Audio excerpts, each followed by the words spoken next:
Welcome to GoGi's After Dinner Jam. Guys, we made it to December. Can you believe that? It's December already. Do you know what that means? That means Christmas is around the corner, and that means New Year's Eve and New Year's Day is coming.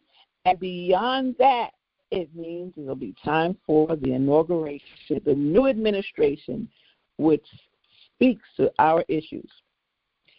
We're looking forward to this. I hope you are. I am so looking forward to change, to freedom. So welcome to GoGi's After Dinner Jam. These conference calls, we look at them as different flavors of ice cream, and you chose to be here with this flavor, and I am so grateful to you for doing so, and I choose you back. All right. 1 second.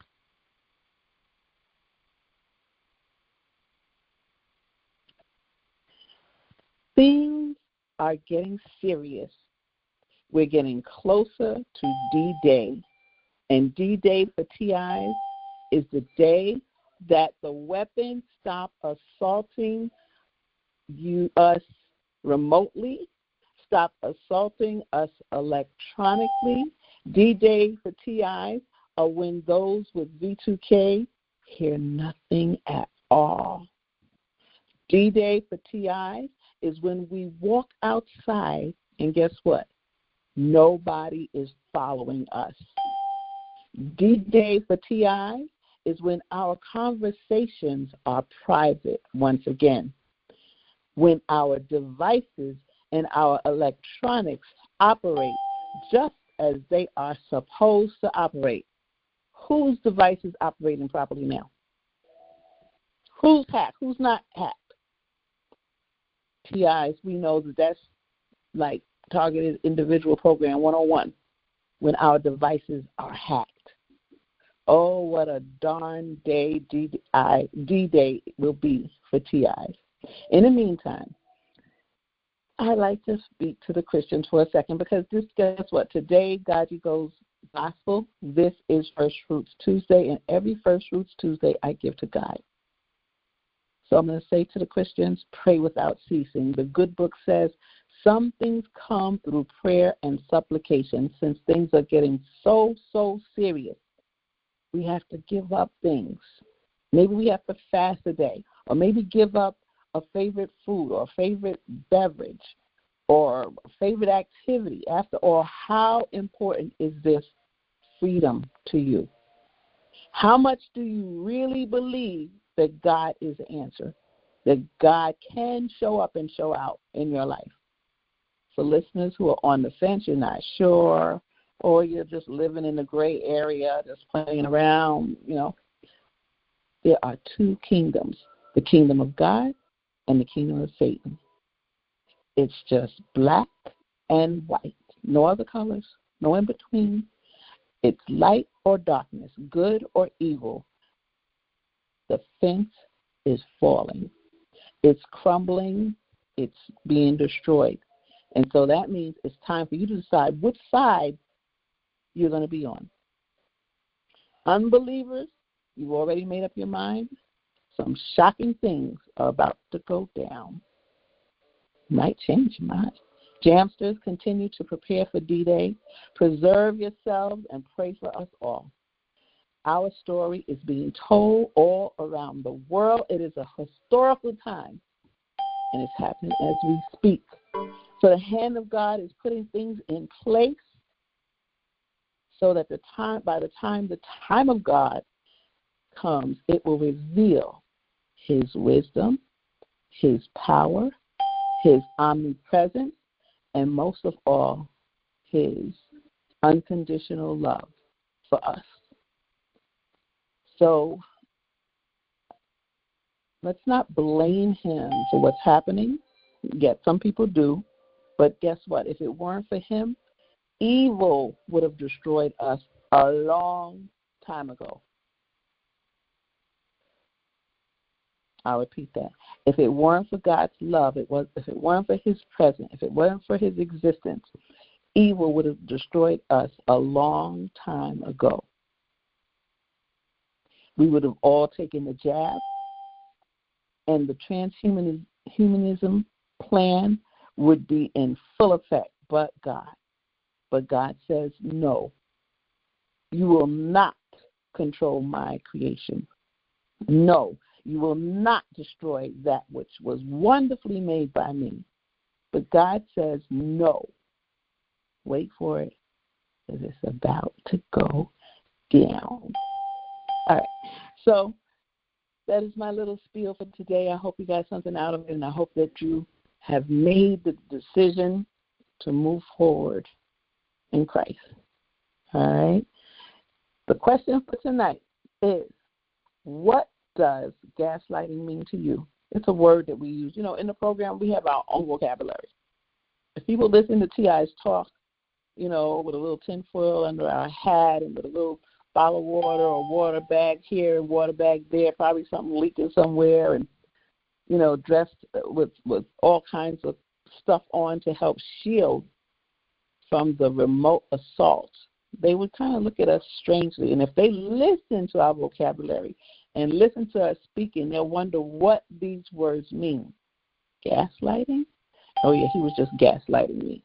Okay? But we're going to talk about that for a little bit. The question on the floor is, what does gaslighting mean? What's the purpose of it? Or just share an experience with someone that was gaslighting you. Okay? If you have noise in your background, please mute yourself so you don't have to be booted. Okay? And I would love for you to introduce yourself. So when we open up the city and state you're from, your name, and then share a little bit about gaslighting. All right? Welcome to the J.A.M, everybody. Let's go.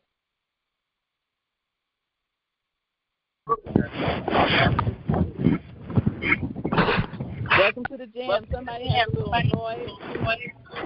Mute yourself until you're talking. In the meantime, please announce yourself, city and state you're from, and what about gaslighting?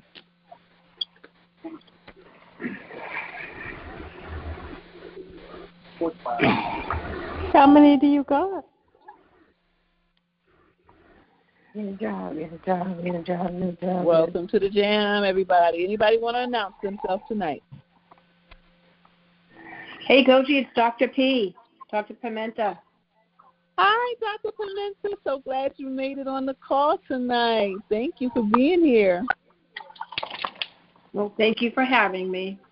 All right. I can't wait till your segment. We'll be on in a second. Thank you.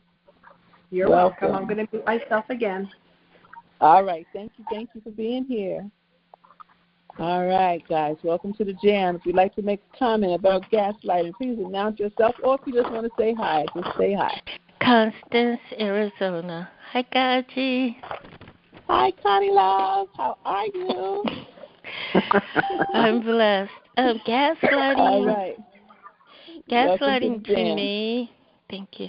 Mm-hmm. Gaslighting to me means to rearrange things that are normally presented the ordinary way in our life. Like if we have our towels arranged a certain way, they come up and rearrange them.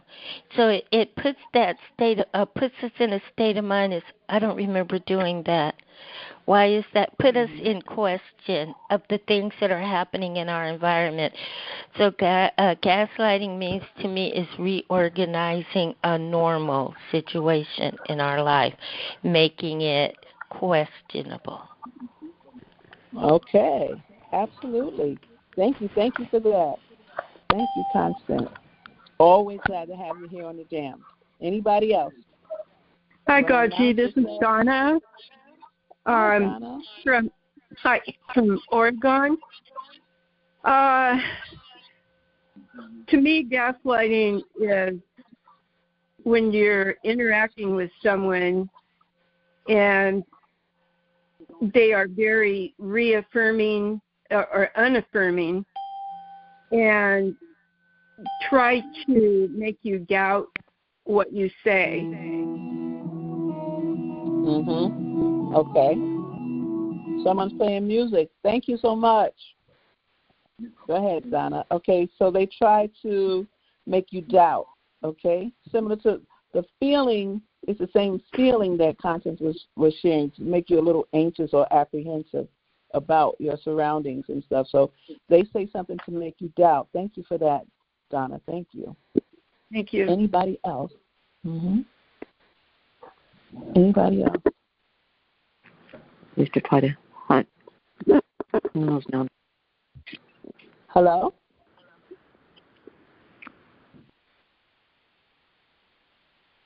Okay.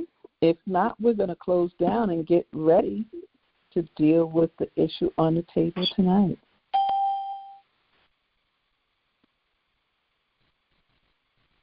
Okay, guys, you all were mighty quiet tonight. I'm not sure if you're if it's the topic, gaslighting, or what, or you're just anxious to get on into the show. So what I'm going to do is talk a little bit about gaslighting. Hello. Hi, GoGi. This is Ann from Portland, Oregon. One time Hi, how you doing?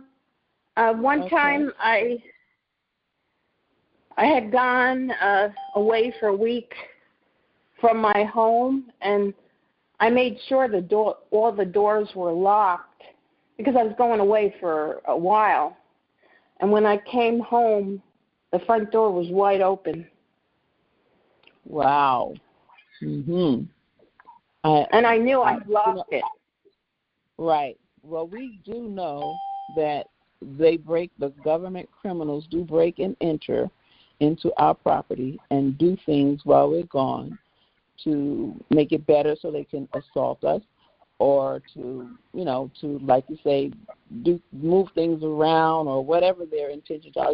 Sometimes we spend so much time trying to explain evil, we begin to look like conspiracy theorists. So we don't have to figure out why they do evil, but we know they did it. It was clear and evident. You wouldn't walk out of your house and leave your door wide open. Thank you for that. Yeah, exactly. It was weird. Very weird. And whenever, I hate to say this, but whenever something is weird, I know it's them. Because I immediately think, weird. In our lives. I know it's them. Weird. That's right. Weird. Thank you so much. Okay, bye. Thanks for joining the jam, Ann. Thank you. Okay. All right. I'm not sure where we are. Tranquility, my call manager. Are we in Q&A or? We are in Q&A. Okie dokie. All right. So here we go.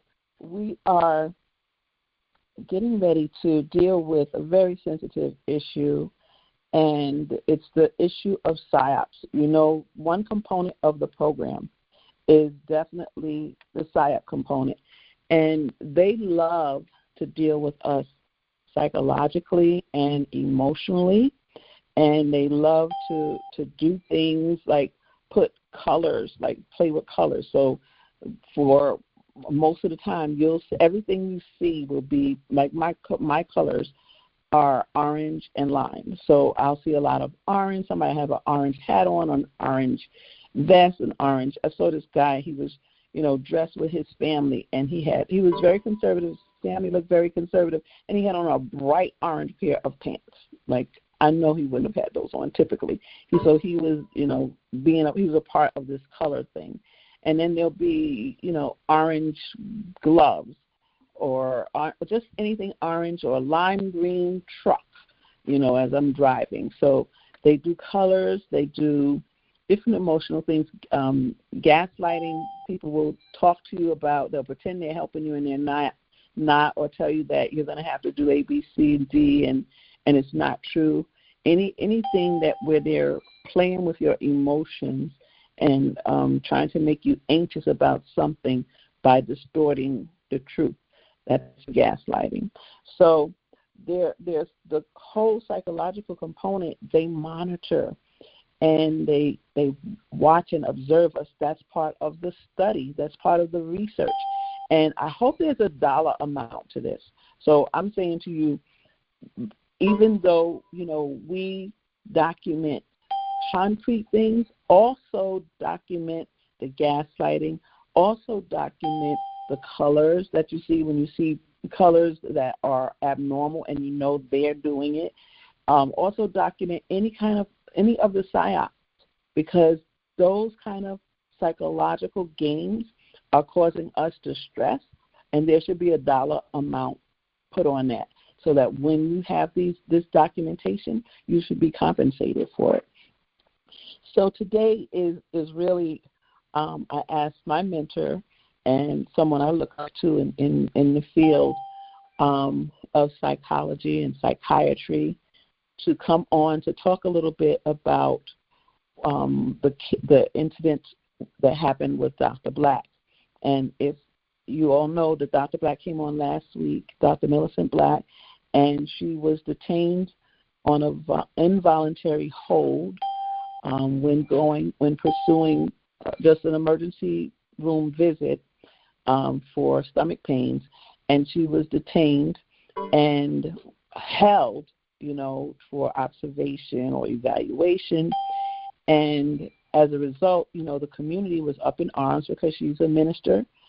She's a known TI. She has a lot of documentation and information, and she's a stable force in our community. And so people were very alarmed. I was very alarmed and surprised. And the response, the outpouring was great in terms of there were numerous people calling constantly to the hospital or to the institution and saying many different things. So we're going to talk a little bit about that today.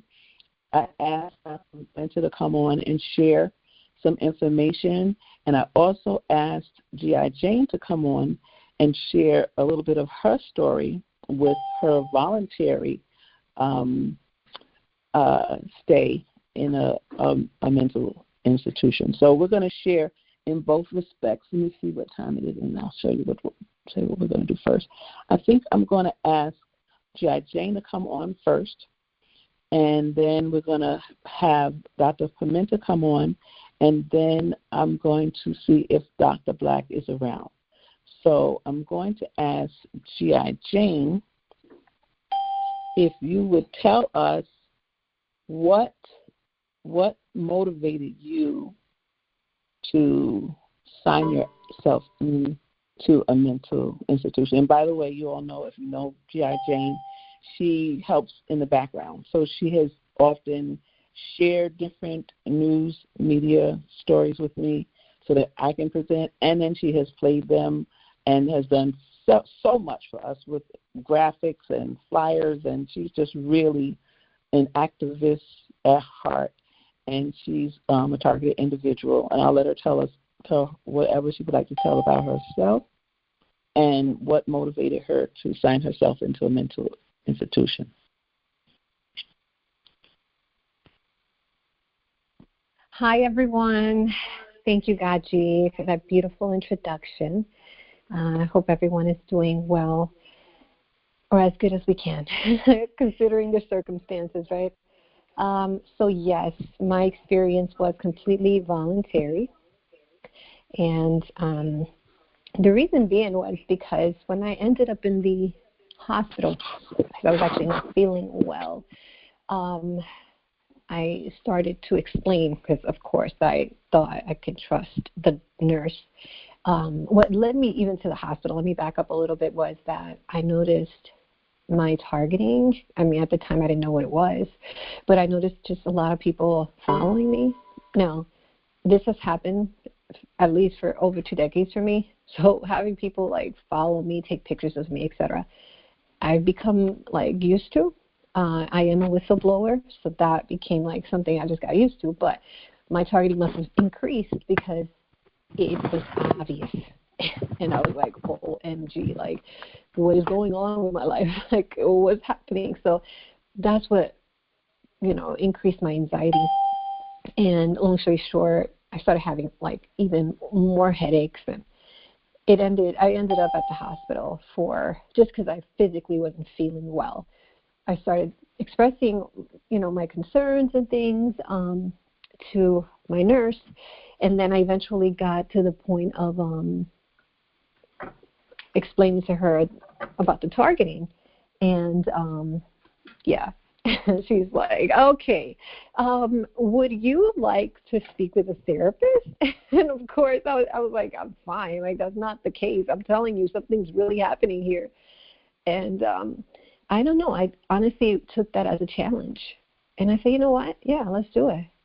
Now, my family, thankfully, believes me and always have.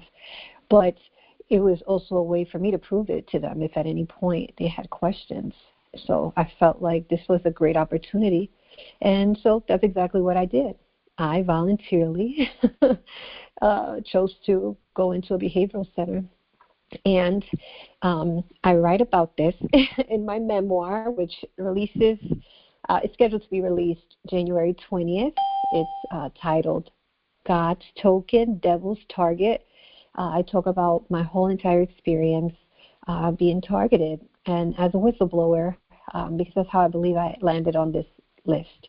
So my experience at the behavioral center was one of a kind, mostly because I went in there by choice. And the things I've experienced was like, whoa, right? Like, I'm not going to go too into details, but just put it this way. I would never suggest you to do that. So that's number one. Do not ever send yourself to the behavioral center. Number two, if you do land in there, I'm not a doctor, so you choose, you make your own decisions, but I wouldn't suggest you to take the medication they give you. I definitely didn't. And I have a funny story to tell. Read my book, you'll read it, you'll know all about it, but it was a funny thing that happened in there. And three, yes, advocate for yourself, but maybe not in that respect, right?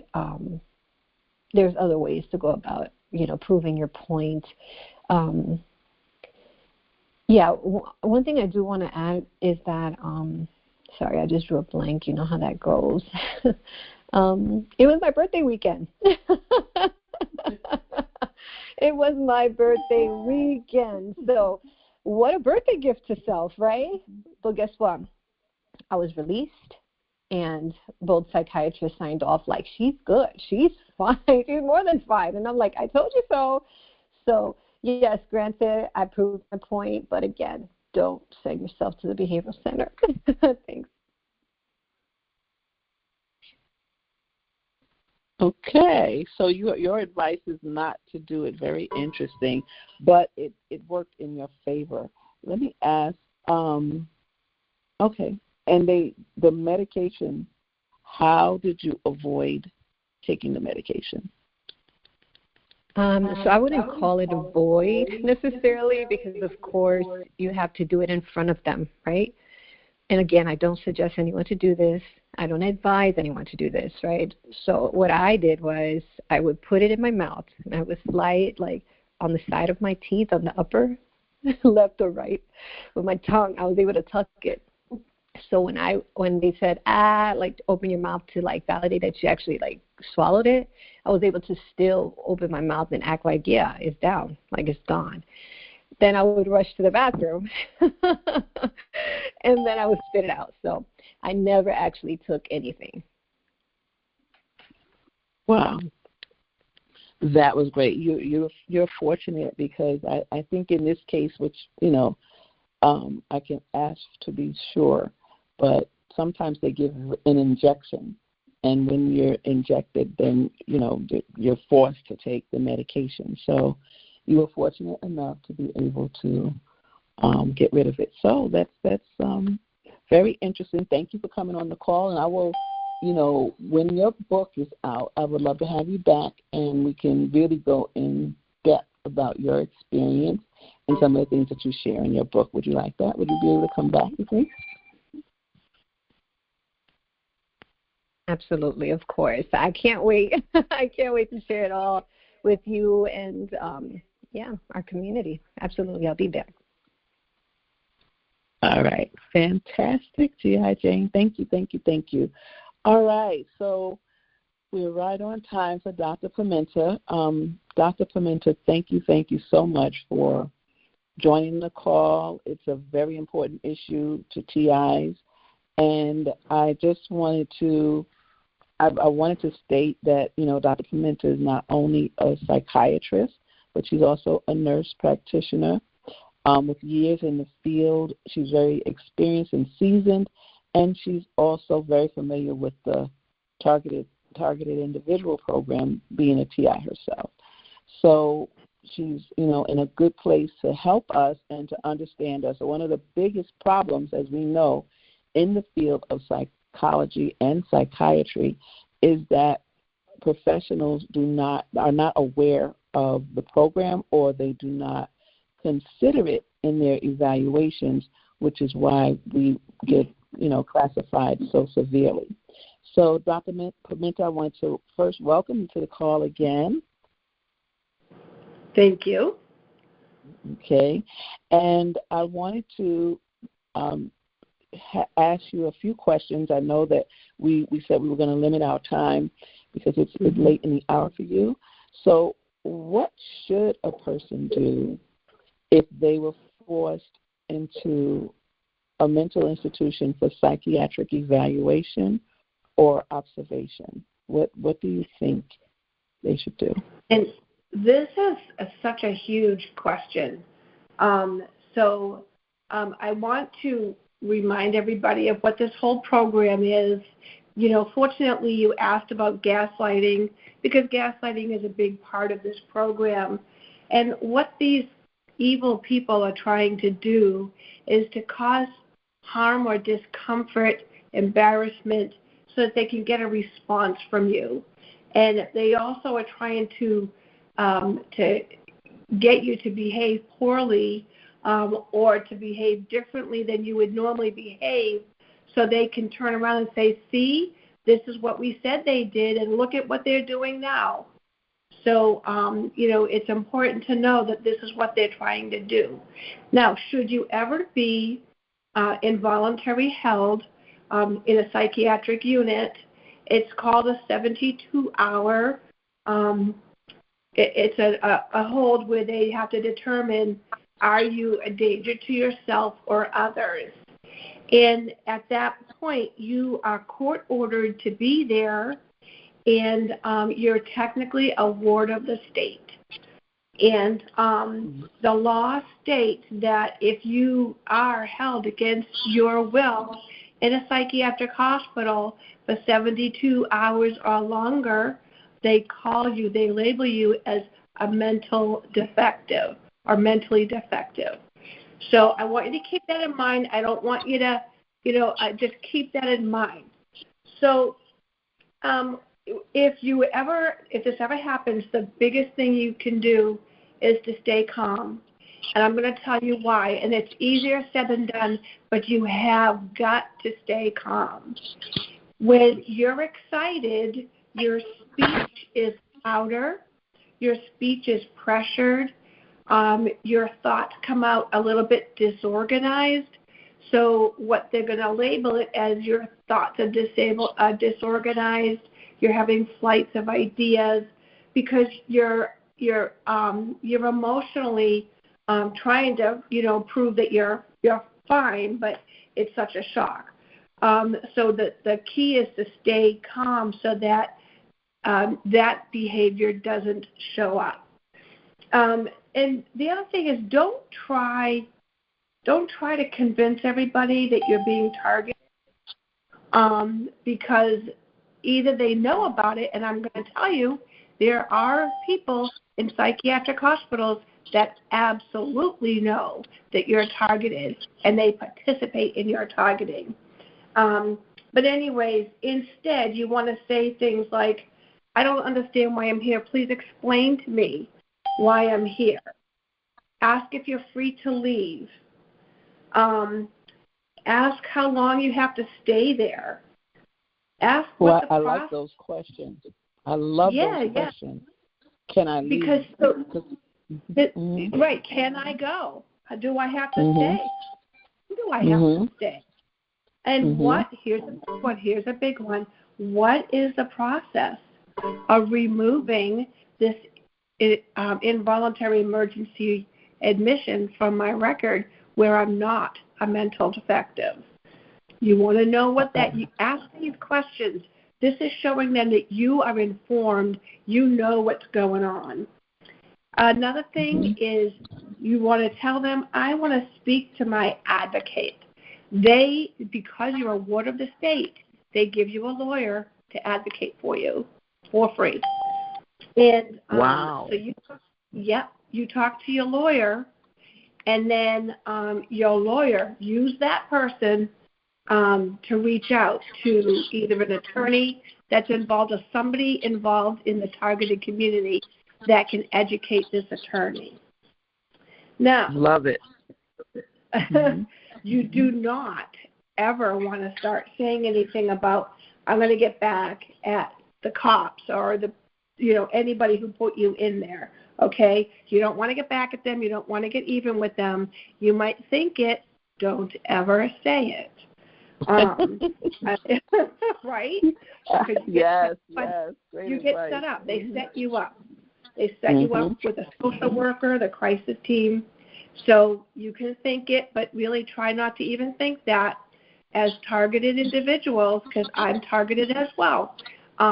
We need to be humbled, and we need to be gracious, and we need to act as though we love our neighbors, right, like we love ourselves, so that we're not giving them what they want. They want us to be hateful.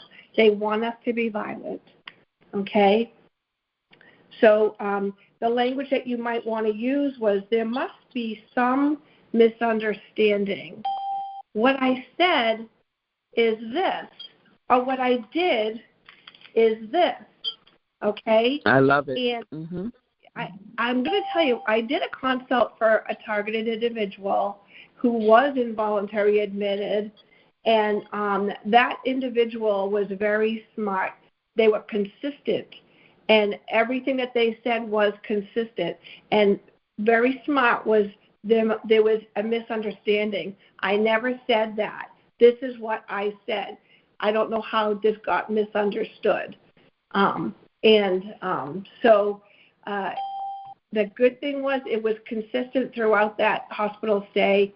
And when they were discharged, they had to go to like a step-down program, and they were consistent with that. And when I reviewed the records, the social worker believed them and actually advocated for them. Okay? So nice. If you got to stay calm so that you can have your wits about you. Now, one thing, so that was pretty much if you are held against your will. And can I just say now, I have to agree, do not voluntarily admit yourself to a psychiatric unit, okay? If you are voluntary, they can't make you take medication, okay? I'm sorry, you said if you're voluntary, you can't? Yep. Okay. They cannot make you take medication. So I just want to remind people. And then you had mentioned about an injection, okay?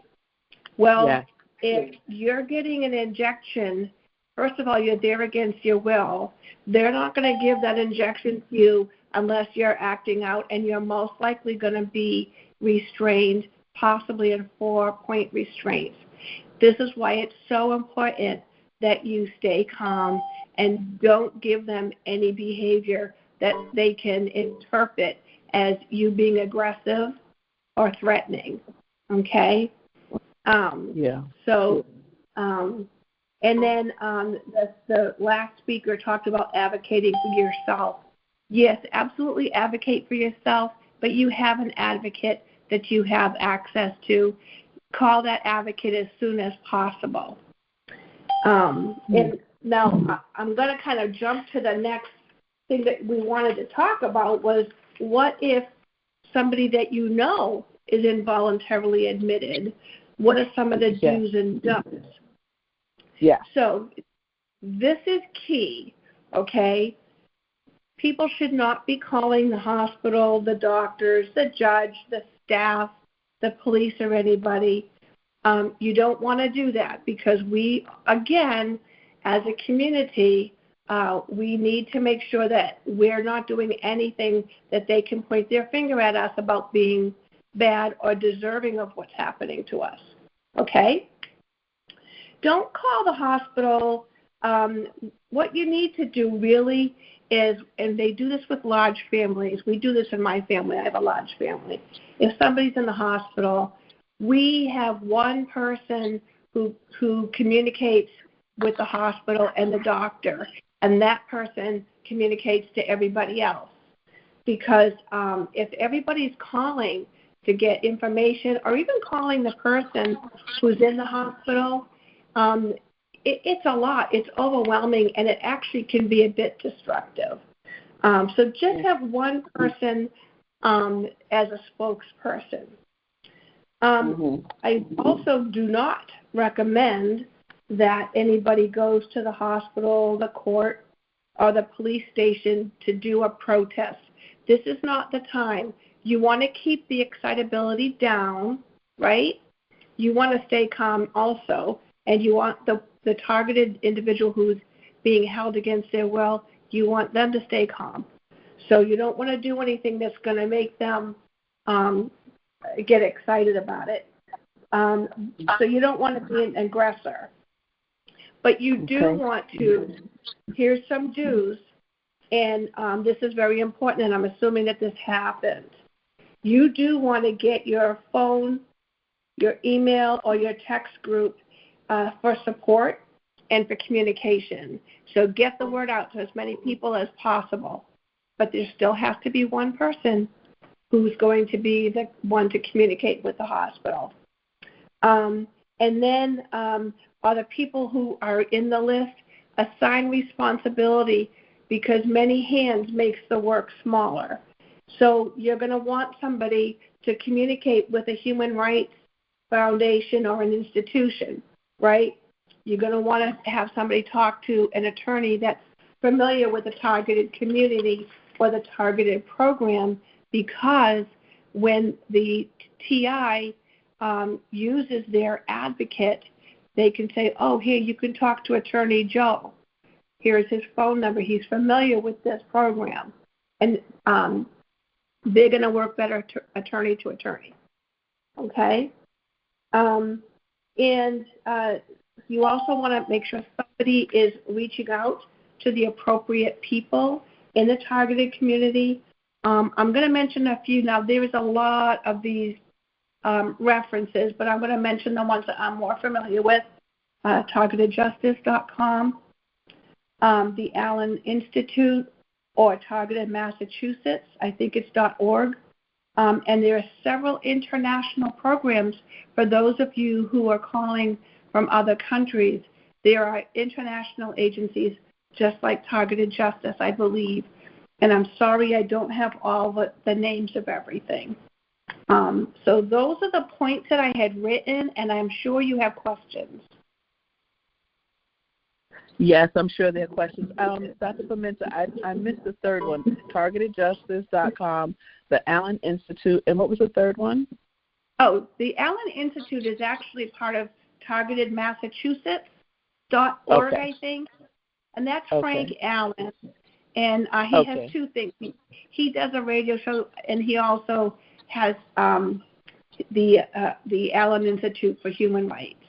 I think you have one, too. Aren't you working on one, too? Well, yes, I'm working on pulling together a response team with your supervision, of course. And the response team, it will be the J.A.M, ERT, the J.A.M Emergency Response Team for issues like this. And we have 2 RNs, 2 licensed nurses, and it will be supervised by you. I will be one of the psychotherapists, and I'm looking for others to join us so that we will be able to respond and work with people who are involuntarily detained, and also those who, for some reason find themselves in there, whether they volunteered or what. I'm not sure which circumstances will come up, but we want to be able to respond and help in situations like this. There's definitely a need. And I also know, Dr. Pimenta, that you also work with re-diagnosing those who have been classified without the consideration that the targeted individual program is real and legitimate. So we can also create a path, some help and support to assist you with those kind of with that process if you would like. So that we can talk about offline and start streamlining that. Okay. Right. I just knew you had something. And Yes, thank you. And so right now I do want to open up to the community because I know you're available for a short time. I'm not sure if Dr. Black is around. If she is, Dr. Millicent, I would love for you to share some of the things because there was an outpouring. No one expected this, and the word got around pretty fast. It was like wildfire. So we all heard about it, and people reacted and were outraged. And so, calls were made. Like you said, there wasn't one person. There was one person later that came forth. I'm not sure who appointed, if it was if the request came from the person or if Dr. Millicent appointed Sandy, but she is a nurse, and so she became very instrumental in the entire process, and she was helpful sharing information. So she eventually came. The process for the institution was you had to have a code in order to call. So that's what they allowed, if and only certain people were given that code.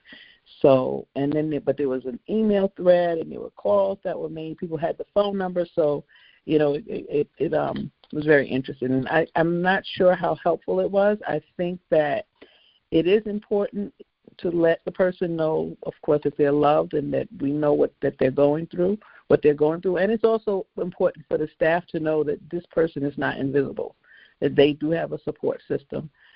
But I'm hearing exactly what you're saying. I totally agree, Dr. Pimenta, that we want the person calm so that they're not speaking differently or that their behavior is not misinterpreted. That's so clear. So really, I love that.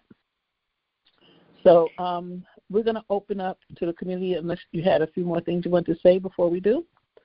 Well, I just got this thought, and, granted, you would hope that this would only be a 72-hour hold, but I think one thing that might be beneficial would be, once the word gets out around the targeted community, to maybe send a postcard,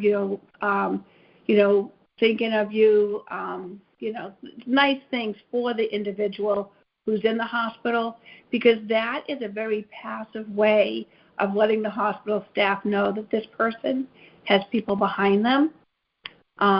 So they're not going to be able to do things as easily as they can for someone who's alone.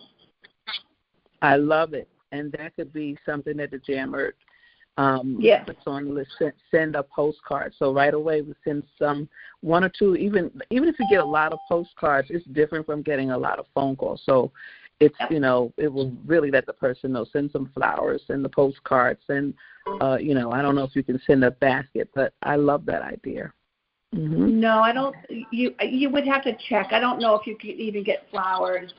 Okay. So, yeah, you'd have to check with, keep in mind, there are some very, very sick people who are in the hospital with an involuntary emergency admission, and they are a danger to themselves or others. So you can't have anything that could potentially be used as a weapon or potentially be used as a way to commit suicide. So everything really goes under a lot of scrutiny. A postcard or mail. They may open the mail or look at the postcard, but you know what? That's okay. It's showing that they have support. Okay. Thank you. I love that. Thank you so much. So a postcard. All right. So we're going to open the floor because time is limited. We changed order of things tonight, everybody. So in respect of Dr. Pimenta's time, so she has to go, but we're going to take some questions. So if you're in queue or if you need to get in queue, jump in queue. We're going to take about 15-minute worth of questions, and then we'll do some closing comments, and then we'll move on to the second part of the J.A.M. All right, so let's open the line, the queue. Hi, first caller, please. Mm-hmm. Hi, you have a question?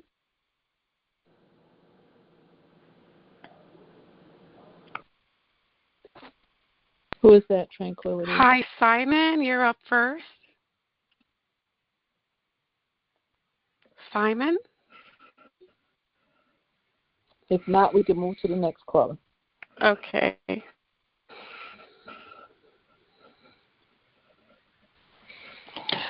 Hi, Dr. Pimenta. This is Lauren. How are you doing? I'm doing well, Lauren. How are you? Fair, partly cloudy is my old saying.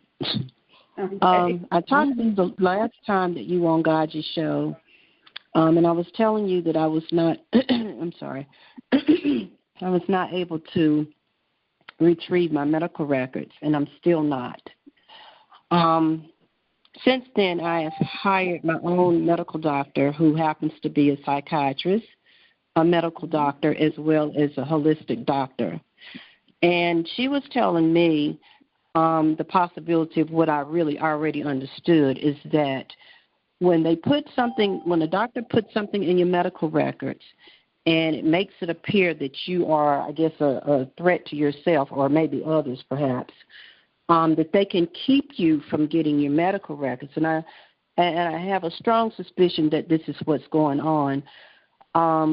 I have had other medical doctors request for my medical records.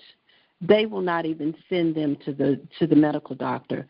And I went to the facility that I was last in-house, which was the Forsyth Memorial Hospital here in Winston-Salem, to retrieve my medical records. And I was told that they were put into a undisclosed lock and key facility off campus.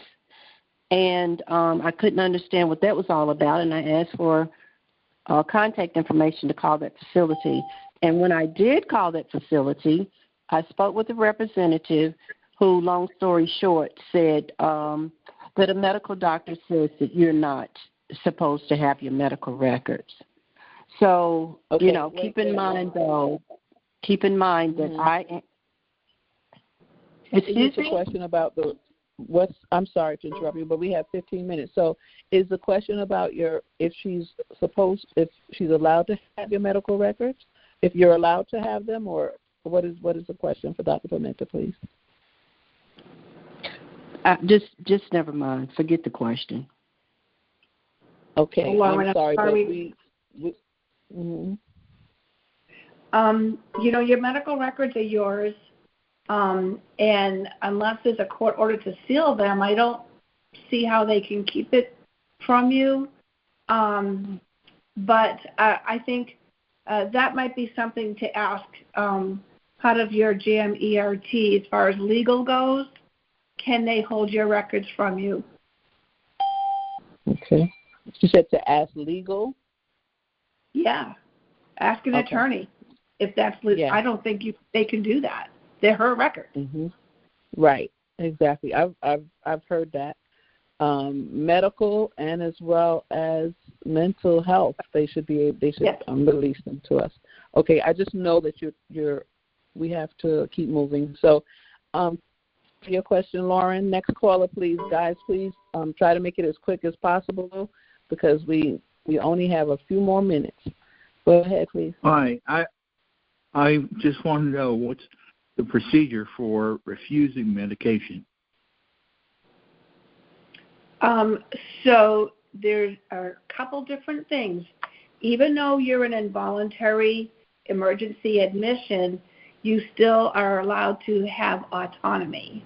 However, every state has their number of days of being admitted that they can let you refuse. Once you get to a certain point, they can go to court and get a court order for you to take that medication. But they would have to, the process is huge. I mean, I've had to write up this paperwork, for it to go to court.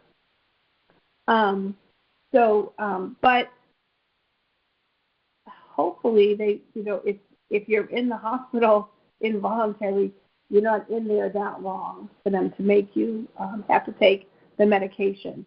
A lot of it is, without the medication, you're normalized, then they should still be able, they should let you go and not make you take that medication. Am I clear? Yes, that was clear. Okay. Thank you. Thank you so much. Thank you for your question, sir. Thank you, Dr. Pimenta. Thank you. Next caller, please. Mm-hmm. Thank you, sir. Hi. Hi. Can you hear me? We can hear you. Oh, hey. This is Simon, in North Carolina. Thanks so much for the information. My question is this. I know you stated that it's really important to remain calm, and, of course, I see the wisdom in that. Do you have any specific suggestions for how to do that? Because, if you're being gaslit, it will be really easy. It will be hard to not do that. Any breathing techniques, or what could you do to kind of physiologically try to get into a calm place if you're ever admitted voluntarily or involuntarily? Great question, Simon. Yes, I agree. Mm-hmm. Okay, there's a couple things that you can do. And you can probably all remember times that you're in a stressful situation, maybe a job interview or whatever, when you say, can you repeat that question for me, please? Or you say, I need a minute to think about this. Deep breathing is huge. They're not going to let you be alone at first because they have to do the admission. So the admission is very overwhelming. It's going to be a doctor, there's going to be nurses, probably the police, maybe the sheriff will still be there. So you need to really try to separate yourself from the group that you're with, whether it's closing your eyes and counting to 10, doing the deep breathing exercises, things like that.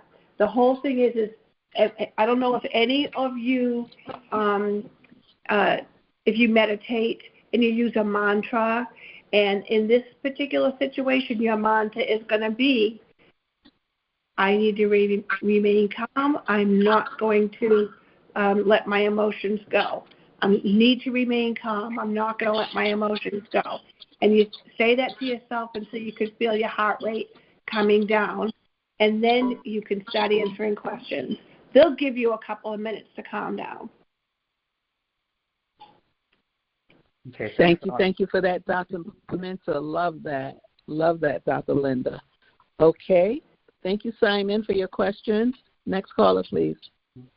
Hi, GoGi. I just wanted to let you know Dr. Millicent is here. Oh, great. Thank you. Thank you. All right. I'm going to continue with the questions, and then I'll bring it on. Thank you, Dr. Black, for joining the call. All right. Next question, please. Yeah, hi. It's not so much a question. It's I just wanted to give some information for the benefit of all. I am familiar with an organization called truthforhealth.org. I don't know if you are, but I do want to say that they have been advocates for people who have been put in a hospital, and a lot of their focus 19 and people's rights being respected in terms of what the medical protocols are to medicate people, possibly against their will, for remdesivir and things like that. I think going forward that the increasing corporatization of hospitals is going to affect anybody who goes into a hospital in terms of what those protocols are, regardless of the type of hospital, particularly with the idea that the suggestion is being made pretty widely in alternative media that we're looking at a potential second pandemic. So what they have through their website, truthforhealth.org, is the ability to download for free a patient's right and advocacy form that can be utilized when you confronting the health care organization about what they can and cannot do. And one of the board members of this organization is Todd Callender and Dr. Lee Vliet. And so they're more than welcome on an individual basis to help people on their outreach. So it's something that you might want to consider looking at what they offer as legal help. They do offer legal help. So I just wanted people to be aware of that. Okay. Thank you. Wow, that is great.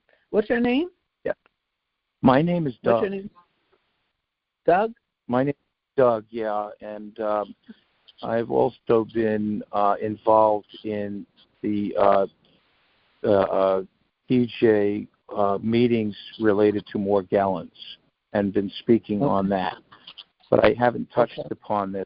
People need to know about this organization and how they help. They're very good. And they're Christian people. Very grateful. Really grateful for your submission, Doug. Truthforhealth.org, and I love the fact that they have the patients' rights and advocacy form. So I'm going to try to get it. And actually, I started a website, GoGi's J.A.M. So I'm going to post that there. Patients' rights and advocacy forum. Thank you so much. And Todd Callender is a board member and we know him. So he's a friend of the family. Right. He's a friend of the TI family. Mm-hmm. I recently just took a browse at the site, which is pretty, awesome, and it's got a lot of stuff going on. So I couldn't seem to see where that download would be. So I think you may have to send them an email and ask about it, because it's been a little while since they were promoting that. But I'm sure if you ask, they'll be glad to provide that for you, and any legal advice that may be tailored around the things that you're talking about tonight, because it's really great what you're saying. And when that woman spoke originally about how she had her, she had admitted herself, you have to be careful. Yeah. So careful, because they take control and do whatever they want if you let them. Yeah, so that's obviously, we're thank you, Doug. We're definitely hearing that, because G.I. Jane said she voluntarily committed herself. One of the reasons was to prove to her family that, that she was okay, and yet they were forcing her to take medication. Okay, and Dr. Pimenta mentioned that they can't when you voluntarily commit yourself. So yes, we need to know our rights. So we kind of expect that if we go in there, they're going to do things. Like you said, Doug, they take control. So they took control and said, this is what you need. And thank God they'll lie to us and do what they feel. They'll lie to us and do what they feel like doing if we don't stop them. Right. Absolutely. You have to advocate. And but you have the autonomy. Unless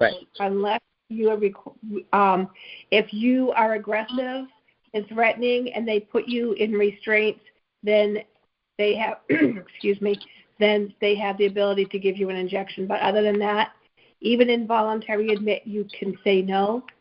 But after, I think it's like 17 days, every state's different. But I think it's like 17 days, then they can go to court and mandate it. Okay. All right. Thank you so much, Doug. Thank you, Dr. Pimenta. I want to bring Dr.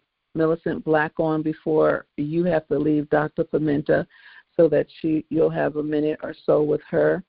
And Dr. Black, I wanted to ask you, because Dr. Black is the one that really, her experience is what brought this call on tonight.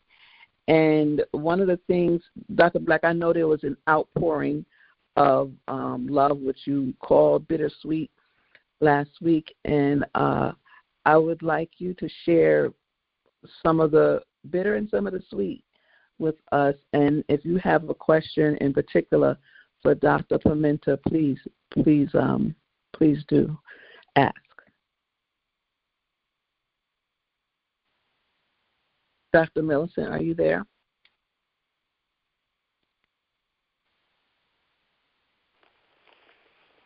Can you hear me now? Yes, we can hear you. Okay. Good evening to everyone. Good evening. I do indeed have. I'd like to start with my question. I know you asked me something different, but can I start with my question since this thing is following me? The psychiatrist has continued to contact me, believe it or not, subliminally. And that's because they have my brainwaves open in this area for almost anyone to come in to communicate with me. And so he has been intimidating and threatening. And today I got a call from my PCP, who I learned from the psychiatrist was his student. And so she is wanting to follow up on what he instituted, which was to put me on a medication that I have not purchased, because when I got my labs, there were several areas of my physiology that made that medication contraindicated, and I did discuss that with the doctor. But he wanted me on it anyway. So when I looked up more about the medication, I found that each individual pill has an implant in it so that the doctor can keep up with whether or not the patient is taking the medication. So I want to ask the doctor, have you heard of this before? And how would you advise that I should proceed? I have heard people talk about some type of tracking thing in medication or in immunizations.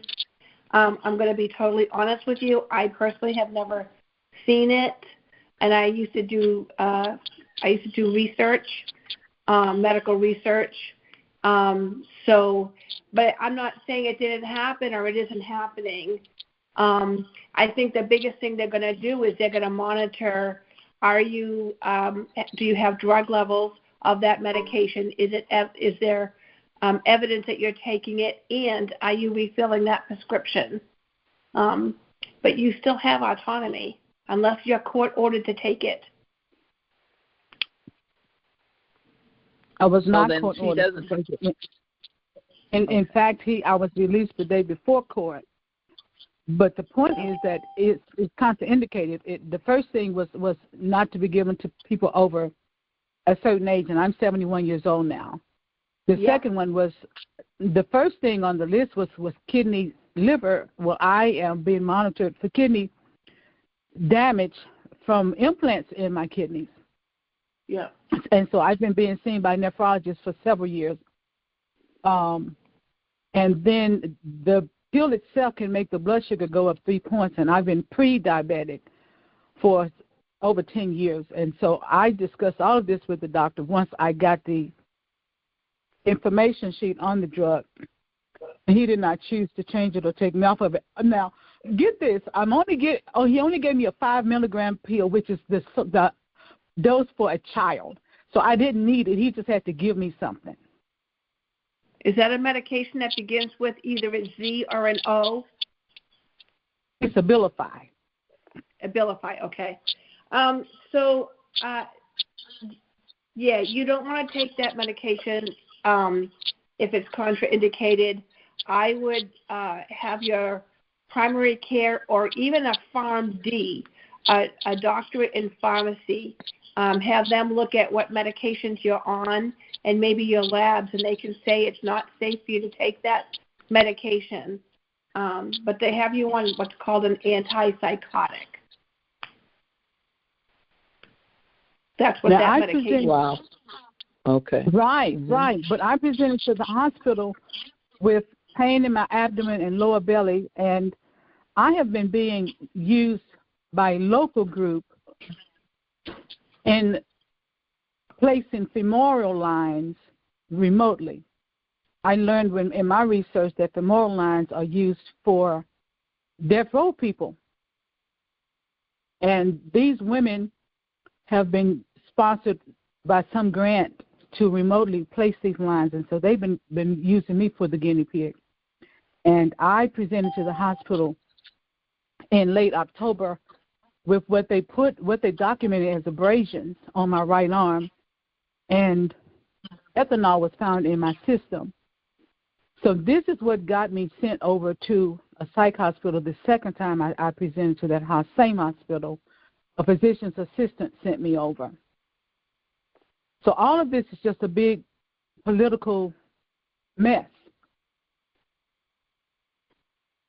And I'm not quite sure. It's illegal. Mm-hmm. Right. So there are a lot of very disturbing facts about your whole experience there, Dr. Black, and I hope that you're, the advocate and that you're seeking legal help as well. I want to turn for a minute to the question in terms of the outpouring that came from the TI community, which we were outraged and so forth. Which behaviors or activities you found helpful and which you didn't? The outpouring was wonderful. My sadness was that I wasn't able to physically speak with more of you that called.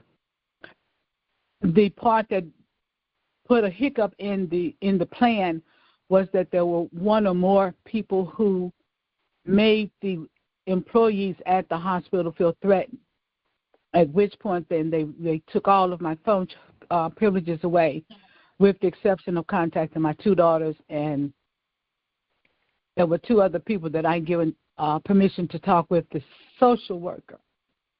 But before that, I was receiving calls from others, and it was very encouraging, very, very nice, and it helped tremendously. Okay. All right. Thank you. So then the comment, Dr. Pimenta's commentary was that, since you have to remain calm in there so that you're not misunderstood and they don't say anything seems aggressive or you seem to be a threat to yourself or anybody else, then she wanted us to remain calm on the outside and not, instigate or provoke anything. So I think then that upholds what you're saying, because basically because of some of the activities, your phone privileges were denied or restricted. Correct. Uh-huh. Okay. All right. Anything else, Dr. Pimenta? I know you have to go, and I don't know if anyone else is in queue, but if so, I could maybe take one more question, but I will sum up what you said, and I really appreciate your time and dialogue as we move forward. Is there just one more question, Tranquility? Actually, I have a couple more questions. The first one in queue is Douglas. Douglas, are you available? I already spoke, Doug. Oh, okay. I thought so. Yeah. Okay, I wasn't sure. Okay. Next caller, please. Hi, doctor. I have a really important question. I don't know the answer to it, but it kind of goes into the same situation that you're talking about, and I thank you for coming on, sharing all that information. Hi, Dr. Black. We love you. I've been talking to a lot of targeted children's parents.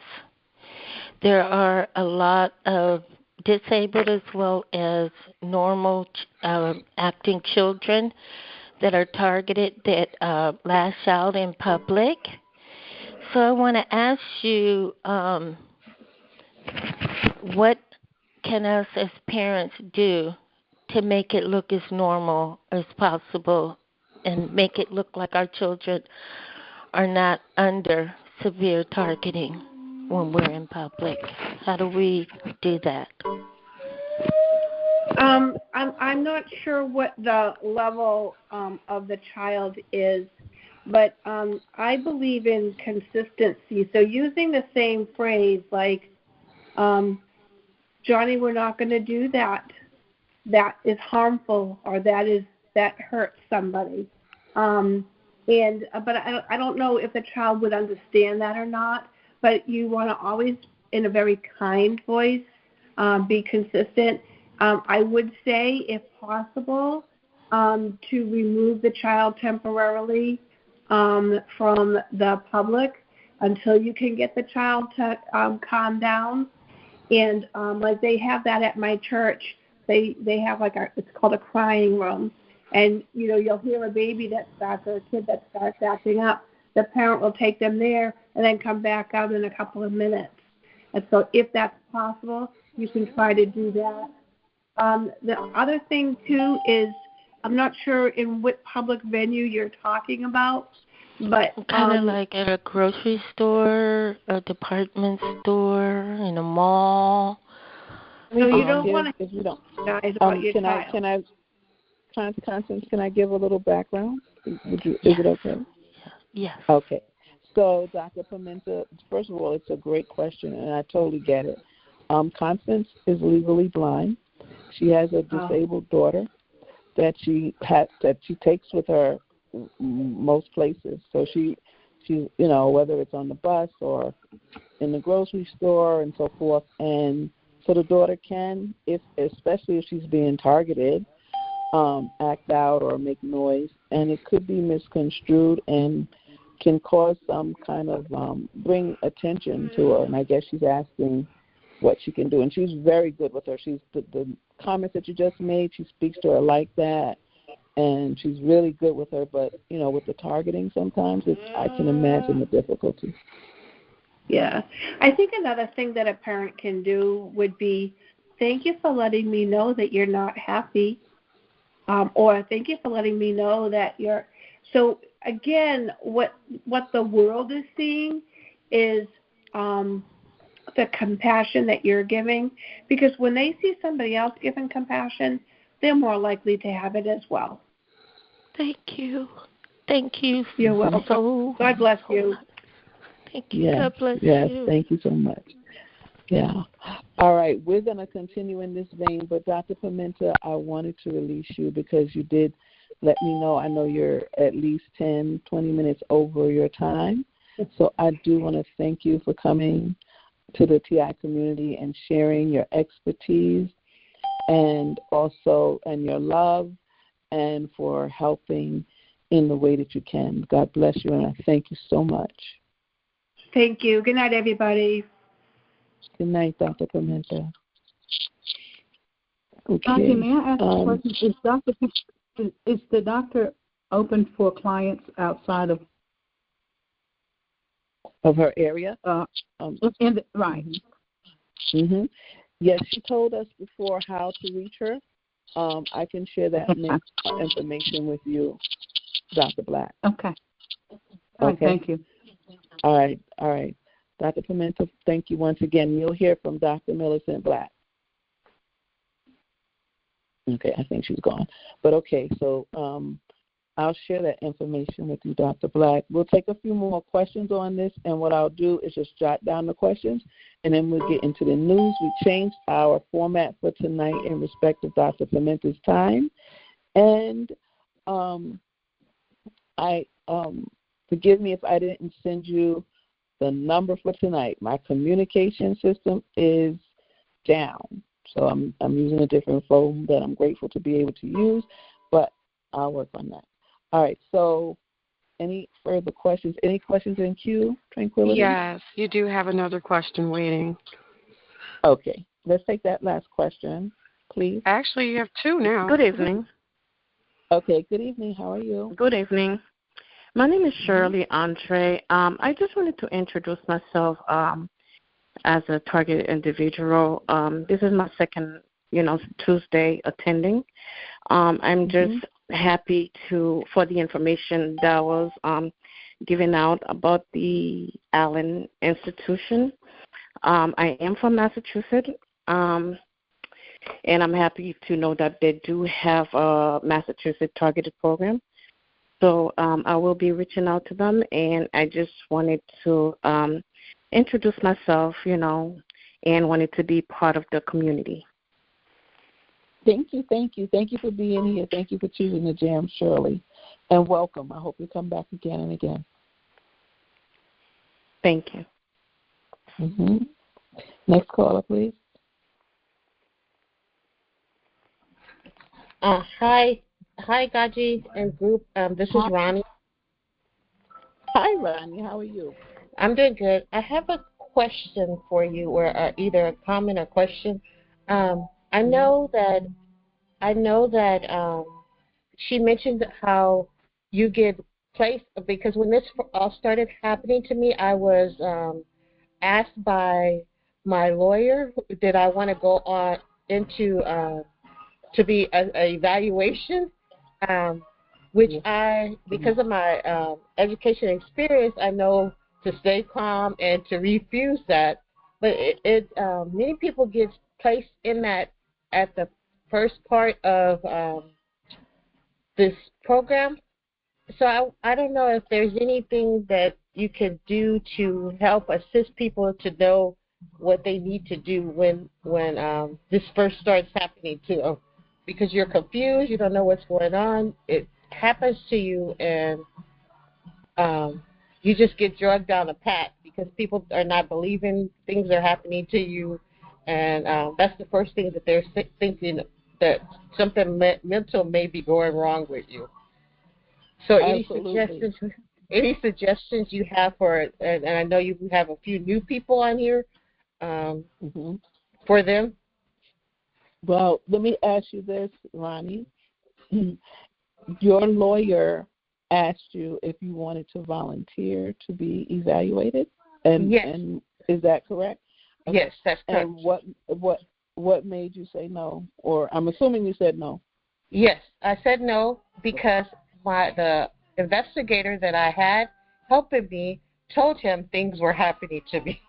So, and me being, since I have my doctoral degree in conflict resolution, I know to stay calm and approach it a certain way. And I know I did not want to get placed on the list of individuals who have went into an institution. I got you. Right, because your background is in psychology. Yes. For example. So I get it. But so I think tonight the information that Dr. Pimenta shared is priceless. Just telling everybody, first of all, that by going in, and I think that's what you're saying, Ronnie, you can be classified as mentally defective, and that could be on your record, and and it can stay there. And then if you get excited, it can be misconstrued as you being violent or aggressive. And I mean, I know someone who was detained, and and he was a smoker, and they said he was being aggressive, but I know that he wanted to go smoke. So if and they ended up strapping him down and restraining him and all that. And so that staying calm is so important, because they can say they had to restrain him because he was becoming aggressive. And I like the fact that she said that we should ask, because sometimes you forget, when you're so involved or so upset, and can I leave? Do I have to stay? What's the process for me leaving? And, and it's also important because they might not tell you that you have an advocate, for you to know that you have an advocate, and that you want to speak to your advocate, and the advocate has a free lawyer that can represent you. I mean, I think this information was priceless. And the lawyer can call a TI that you recommend so they can explain the program to them. And one of the other don'ts that she said was to don't mention that you want revenge, or that this person did this and you're going to get them back. So and then as opposed to having everybody call, get one person, if it's your family member, to represent you. I think all of that was really great information. And the fact that they can't force you for voluntary detention, and even involuntary, you can say that you don't want to take it. You can refuse. So it's I think the three organizations, well, actually four now that Doug came on, so Targeted Justice, the Allen Institute, Targeted Massachusetts, truthforhealth.org. the J.A.M, we're starting something, so it's when we get it together, we'll mention it. But truthforhealth.org has Tart Calendar, which we're aware of. And so all of these institutes, these 4 are viable places to look for help. And let me see. I think that we shouldn't protest, or we shouldn't go to the institution and try to stand outside and say we're here for, free so-and-so, because the person inside might get excited as well.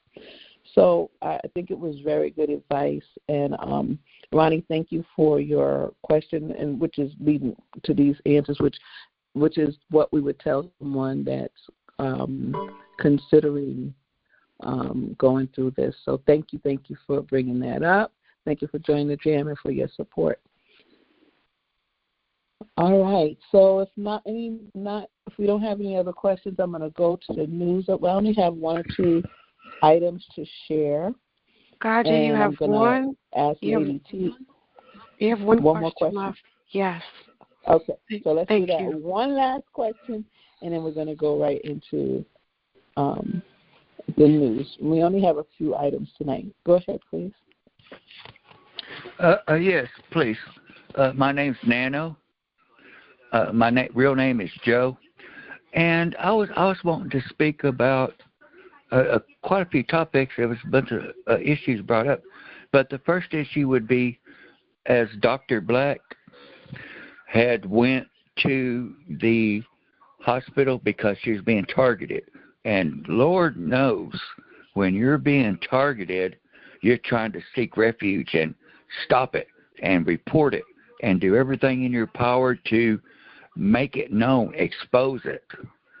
And I was wondering if Dr. Black, while she had her documents and everything in plan, she had everything that she thought she had needed, did she take a friend or 2 with her to the hospital? I did not. Oh, okay. Mm-hmm. Right, yeah. I did not take a friend with me. In fact, I spoke with someone today about at least being with me on the phone when I go to the primary care doctor's appointment. A friend. It's important, but I just don't feel like I really have anyone. My children are. Yeah, you do. They're targeted. They're and so I didn't feel, but I also felt secure because 3 weeks earlier they had literally documented the Havana syndrome information. They had documented some of the information from our Director NG Weapons Police report, and it was in the medical record. So the guy told me he was going to read the file, but he never came back and said the nurse came back with the 2 security people. And the other thing to not forget is this is a physician's assistant. He wasn't even a real medical doctor, and so the documentation that they gave me to leave. And you behind the scenes when they left the room.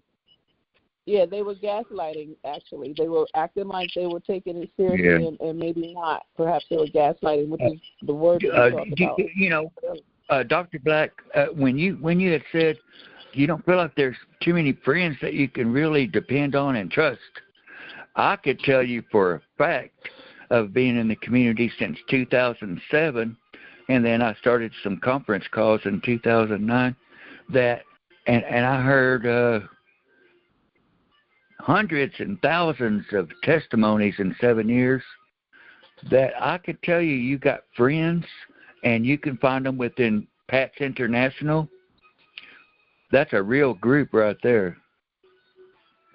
But, I don't want to just stress on and harp on that. I'm just making a comment. That's all I'm doing is making a comment. Listen, and sir, I would like to move on to anything new that you would have to say about, whatever. Yes.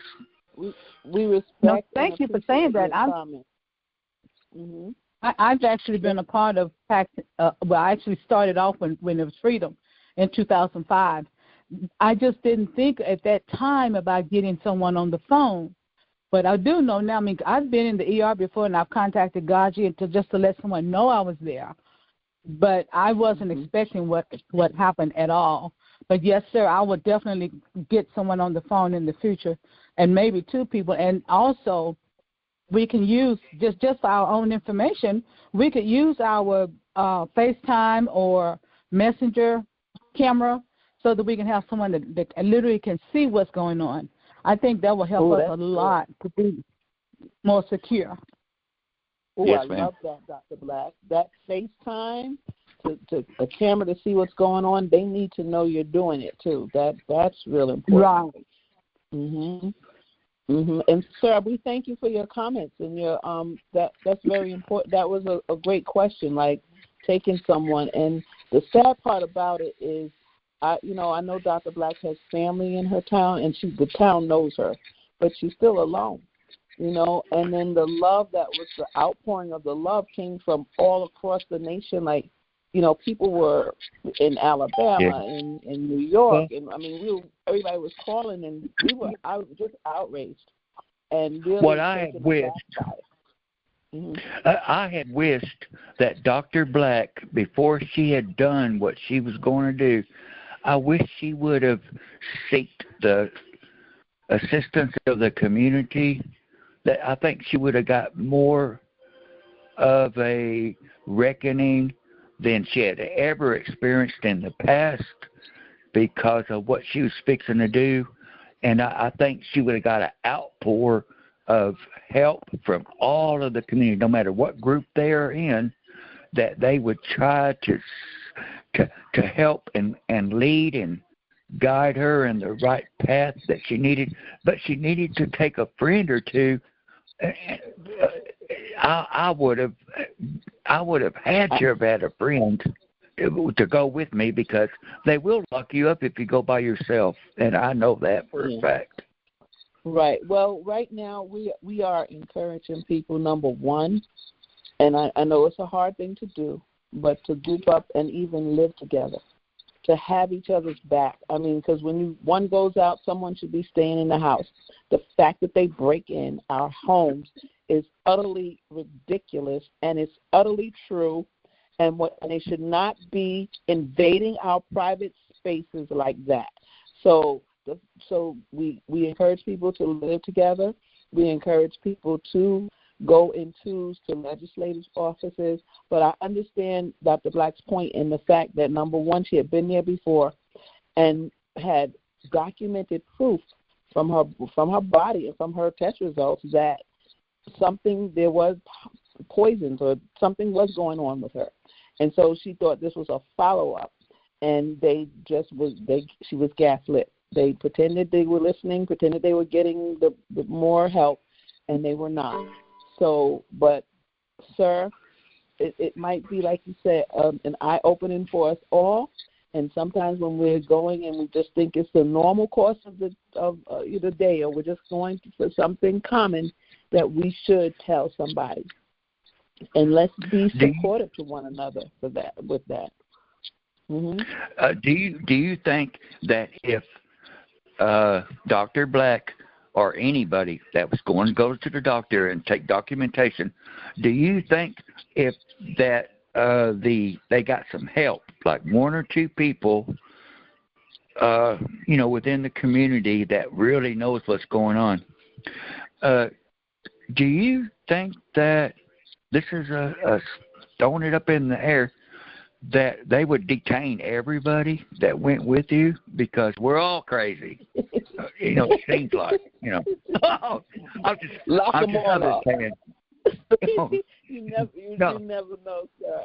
You made me giggle tonight. I mean, if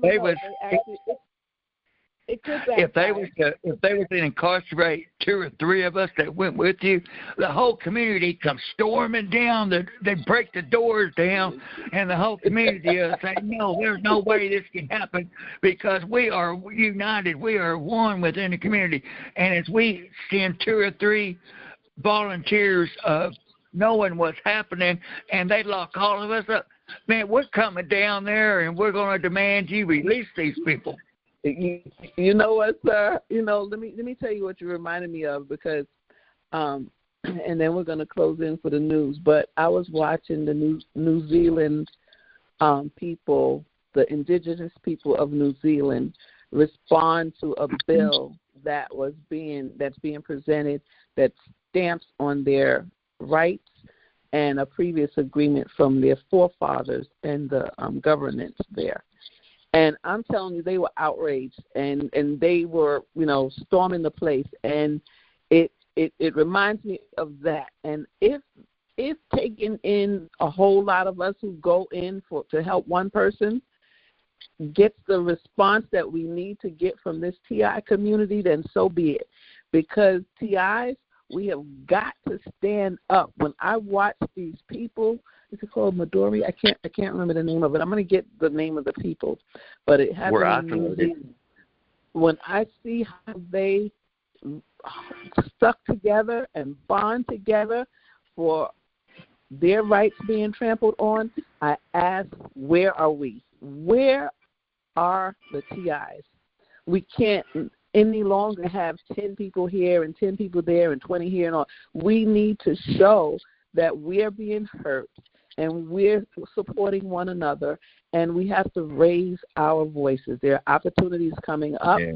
We're going to close down this part. We're going to talk about that. And I thank you for your commentary. Thank you, everybody, for participating in this part of the J.A.M. Thank you. I've been on queue, Tranquility and GoGi, to make a brief comment, if possible. Yes, and you're next, Liliana. You're up next. So give me 1 minute. Oh, is it about this or is it about the news? No, it's about this. Yes. It's about this. Yeah. Okay, go ahead.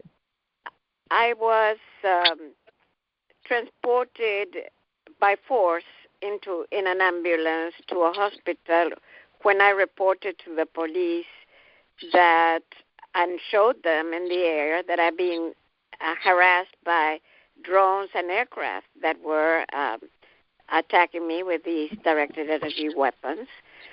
So they pulled me from, two police officers from my sleeves, threw me into a gurney. They tied me around the gurney in the ambulance and sent me to the hospital, a local hospital that they were in communication with, organizing this.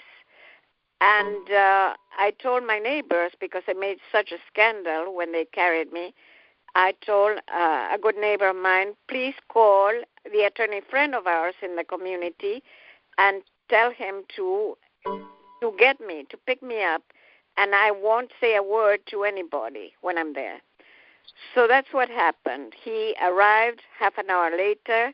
He released me. He said to the doctor he was shocked that I was taken without my consent, almost like a kidnapping. And so he released me, and I did not say a word to the psychiatrist that was waiting for me because the police asked him to receive me. And in spite of that, when days after I left, I saw that any police report that I issued about targeting to the local police, they were putting secret codes on my report unduly, because I had no report from the hospital. They wanted to obtain one, but I did not speak, so they had no report about me. However, the crooked police put in any police report after that a code 117 for a very long time, and I had no idea what that was. And then all of a sudden they switched it to EDP, and that means emotionally disturbed person. And when it was absolutely unwarranted, but they put it fixed into the computer so that any time I would make a report about anything, even things that are small and whatever, they would put these fraudulent codes attached to this. And this is in order to cover up their criminal activity, that they're involved in the program. And then they deceive people with these secret codes that they attach to your police reports in order to shoot your credibility in order to just dismiss any report that you give illegally, because I had no report from the hospital. So there are very corrupt people in the system doing these things. So watch and look for in your police reports if they illegally add the number 117 or EDP, because that is a setup. It's an attack to ruin the targeted individual's credibility and reputation. Yeah, I love that. Thank you so much for that commentary, Liliana. So the smartest thing you did was not to speak any further. So the psychiatrist couldn't write anything down. I mean, right. They needed the interview with you in order to say anything. So, the police had their report, but to get a psych eval started, you had to speak. And by you not saying anything, I'm believing that that's what why you were released. And plus, they knew your lawyer was on the way. Right. Mm-hmm. I told the psychiatrist while I was waiting for my lawyer friend, I won't say a word to you until my lawyer comes in. And then my lawyer talked to him directly and released me. Beautiful. Very good. All right. Thank you for that. And so noted. And we'll also note the 117 or EDP because people need to check records and see if these things are noted, I guess, in any of your medical records. So thank you for that, Liliana. Please stand by because we're going to start the news, and then I would like you to talk a little bit. I just want to make a few announcements. And so we're going to close this component, and we're going to move into the news. We only have one or two things to report this week, and then we're going to move. But first I want to make a few announcements in that, and I wasn't able to communicate with Roger or Major P if they wanted to make an announcement about February 2nd. If not, February 6th.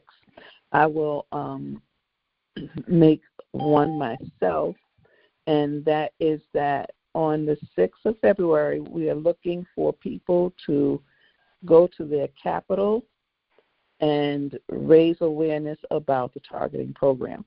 We believe by that time, Trump's administration will have will be in place.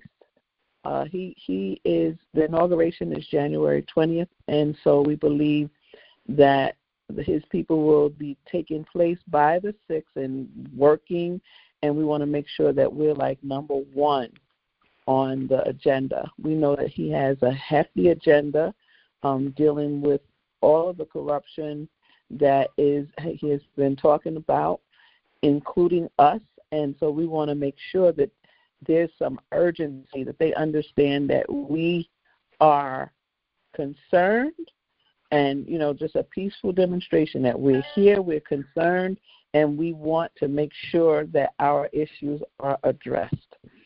That's one on February 6th. Also on January 20th, we're going to be in D.C. for the inauguration. So Ann Baker is holding something. We'll get her to come on possibly somewhere in December this month and talk about what she's having. I'm going to speak at her rally, and the people from the J.A.M is going to be the Jamsters. We're going to be there, so we'll be there overnight, and we're going to raise awareness with everyone that we can, just giving out flyers, holding up banners, just sharing information about the targeted individual program.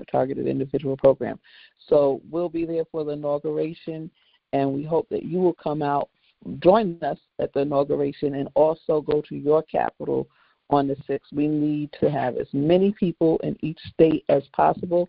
If we don't have enough people in each state, then we're going to combine states. So they'll be doing that somewhere in December. Please register before the Christmas holiday. All right. I think those are all the announcements. I know Targeted Justice, they're still working to get the rehearing for the lawsuit that has been dismissed, and the Supreme Court has decided not to hear. So they're asking the people to send snail mail as opposed to emails. I know we sent emails, but they're not sure the emails are being received. Please send snail mail. Check with targetedjustice.com for that information, and you'll know where to send it to the Supreme Justices. Let me see, is there anything else that we have coming up? I don't think so. Tranquility, is there anything else? I think that's everything. Well, thank you. So, all right, with that, we're gonna go right into the news, and I'm gonna start with Liliana. Liliana is going away. Liliana, we pray that you'll have a successful trip, that you have safe travels, and that you enjoy your family, and that this is the last year that you will see your family during this time and be under what I call captivity. That next year when you go, or if you decide to go next year, that you will be free and you'll be rejoicing and you will be compensated, and they will fully understand what you're going through. Thank you, GoGi. My family has been very supportive of me. So, we're working to put an end to this criminal and illegal program and their crimes against humanity. And I think we will succeed in doing so. I believe so as well. Okay, yes. So now we wanted to bring attention to this matter because we know there's a lot of talk going on. Actually, Kash Patel is talking about what he plans to do with the deep state, and since they were talking about he may not get the vote with the Senate or Congress or whoever has to vote for him, he has 210 days that he can do whatever he needs to do without the votes. And so he will be in there doing what he can do until he is voted in or till he is confirmed. So we're looking forward to what he's going to do, and particularly we're looking forward to what's done with this targeted individual program, this illegal program. So I know one of your interests, Liliana, has been the fusion centers, and that you want to make sure that it's on the agenda, that we do not forget how critical the fusion centers are to the entire process. You know, that's where they meet, that's where they plan, that's where maybe they hire gang stalkers. I mean, there's so much that goes on in these fusion centers. So I'm going to give you a few moments to share your statement in reference to them, and then we have one or two news items, and we'll take questions or comments from the community, and then we're going to end. All right, go ahead, Liliana. Yes, so I received today from a TI colleague that does a lot of great research, the text of the Posse Comitatus Act. And so when I received it and I read it carefully, I replied to him in the form of this statement.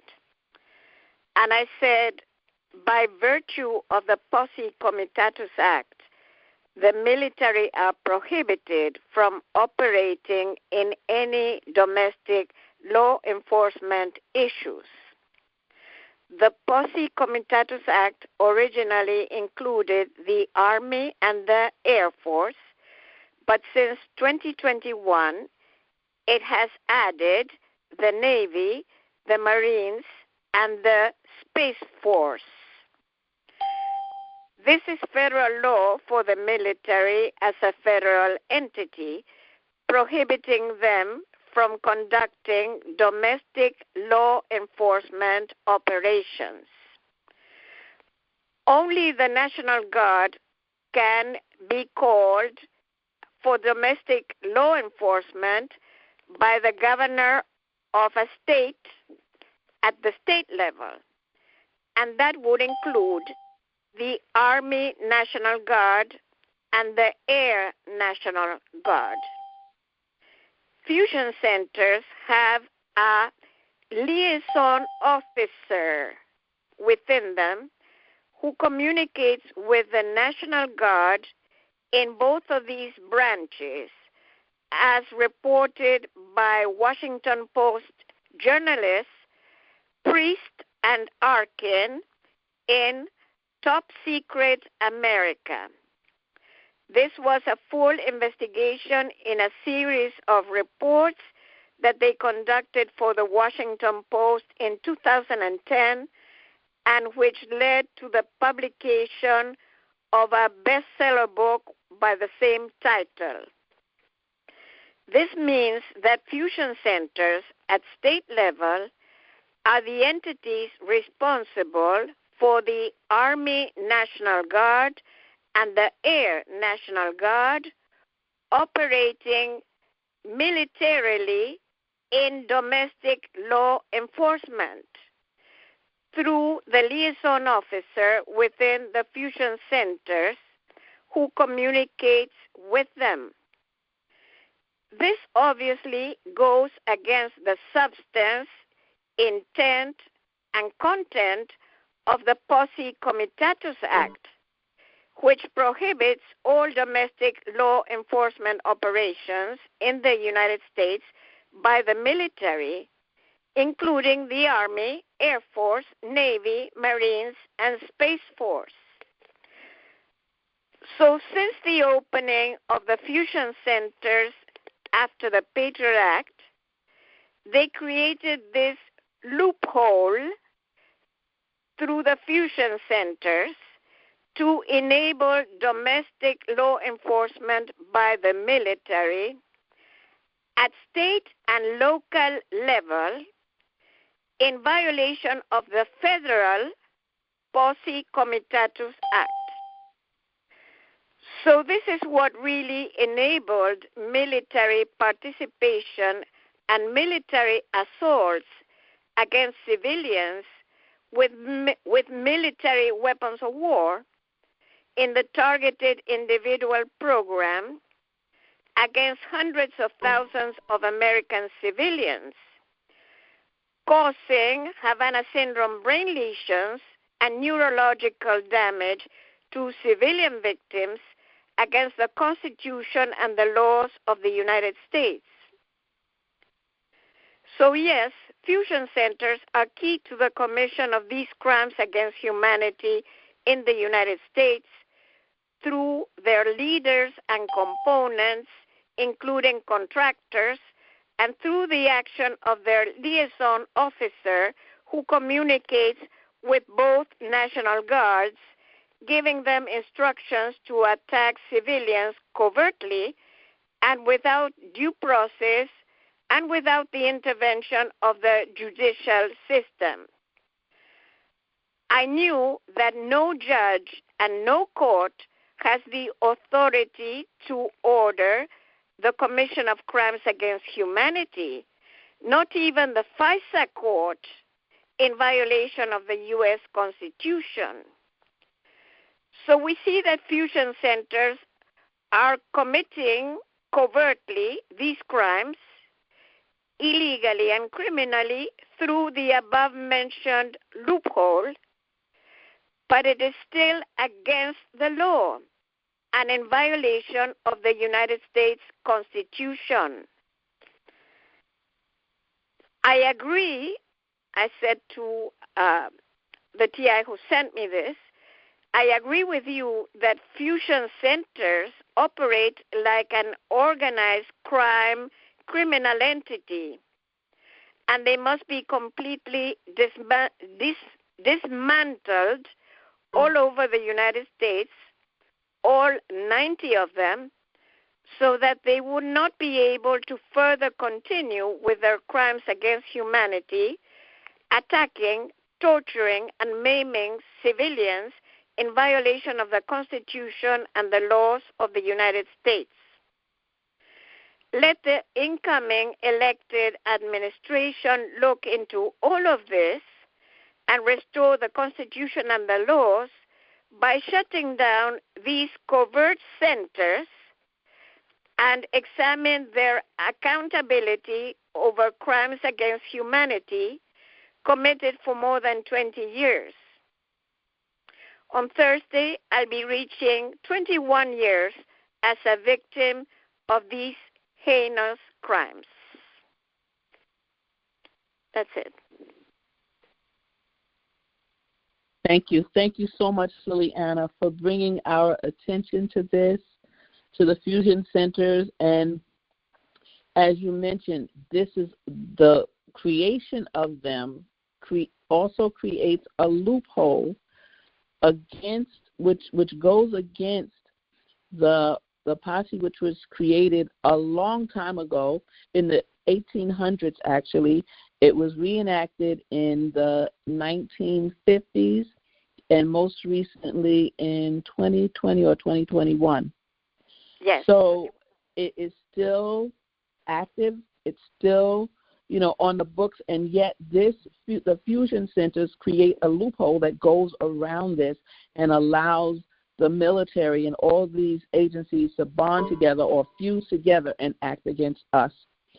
So we really do need to bring this matter up. We need to make sure that as they are dealing with the targeting program with the intelligence agencies, that they do not overlook the fusion centers. Okay, they should be dismantled, really. Mm-hmm. Well, if the main purpose is us, absolutely. So it's something that they need to look at in terms of the budget, in terms of the agenda, what has been happening. I'm sure that it's going to come up, but we need to make sure as a whole, as a group. So I don't know if it's letters or as we band together on February 6th and during the inauguration, some of our flyers and our information should be about the fusion centers. So thank you for your statement, your well-written, well-spoken commentary about the fusion centers, and always thinking of the litigious nature of these actors, these bad actors, really. So, all right. Thank you so much for that, Liliana. You're welcome. I also want to remind us that there was a lawsuit in the the year is failing me, but I will bring it to the table next week about the constitutional that the TSDB is against our constitutional rights. It's not the first time that this issue has been brought up. It actually was brought up before in the court system, and it was proven. The courts agreed that the TSDB is against the constitutional rights of the American people. So I want to bring that lawsuit up to our awareness so that we'll know and we can speak on this intelligently as well. So I will get the information and share that next week. As I mentioned before, my communication devices have been thwarted this week, but it won't last long. So look forward to that lawsuit. I'm hearing about RFK's Children Health Defense as if it's a new win, a victory, but I'm not certain. Everything that I read goes back to August of 2021 when there was a loss. But from my understanding, I think something has prevailed. So I will share that information as soon as the research is done. And it's some really intriguing information that Sabrina Wallace has on the floor, so I'll bring that as well. But because of the lateness of the hour and our focus tonight on psychiatric and psychological information, I think I'm gonna open up for. I'm just gonna have a queue. If you have any comments or questions, commentaries that you would like to state, even about the fusion centers or anything, things that we believe the new administration needs to do, you can get in queue, make your comments, and then we're going to say goodnight in about 5 minutes. It is now 10:30. See, everybody can go to bed at a decent hour so we can have both eyes open tomorrow for our bosses and do what we need to do so that they will see that the TIs are viable assets to society and not how they would like to label us. So we're going to be relabeled. You know, there's something that says you define yourself, because if you let other people define you, you will fail by their expectations of you. When you define yourself, you set your own standards and your own expectations. And that's what we're going to do. All right, so let anybody in queue let me know tranquilly. If not, we'll open up just to say nighty-night.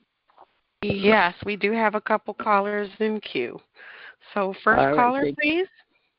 Oh, hi, GoGi. Can you hear me? This is Saki from Atlanta. Hi, Saki from Atlanta. Always a pleasure. Yes, I hear you.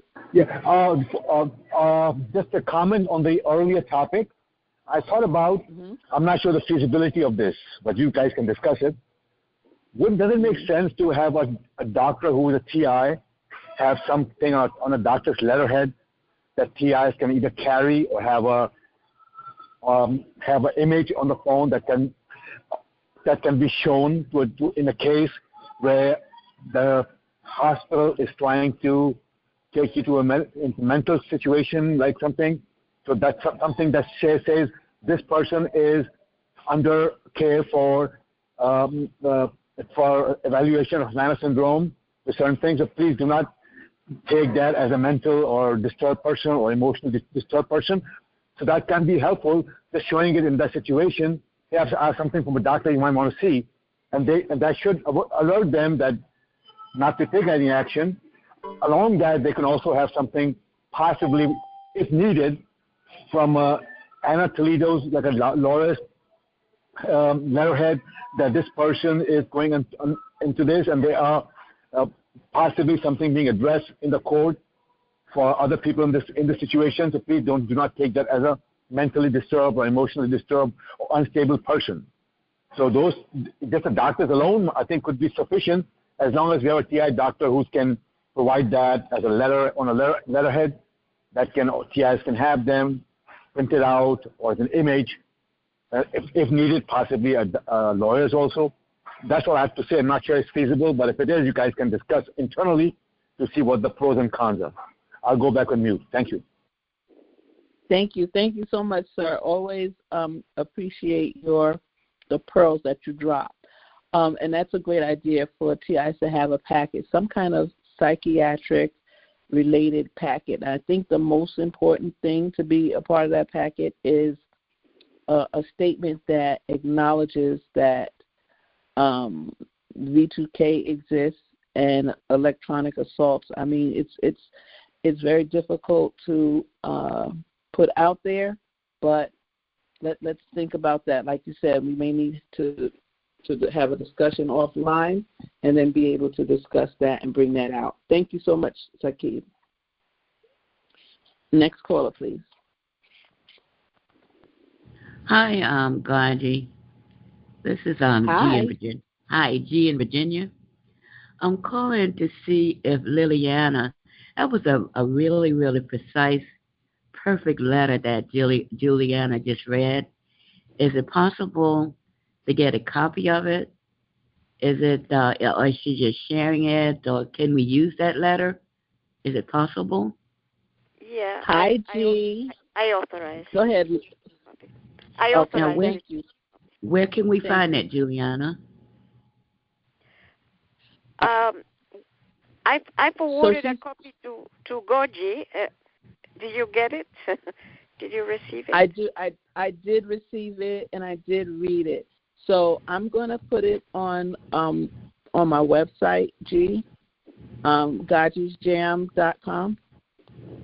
Okay. GoGisJam.com. And okay, guys. All right, thank you. So you'll get a copy of the letter there. And thank you so much for your permission. Thank you. Liliana. All right. And I'm not sure if Tranquility, would you be able to post it as well? Or Juliana, that letter was perfect, Juliana. That's a very, very, that's the best. I think it's about the best letter that I've heard so far. So thank you very much for that. Thank you. Yes. I would love to post that, GoGi. Okay. All right. Yeah. So you can we'll have it in both spots for you, G.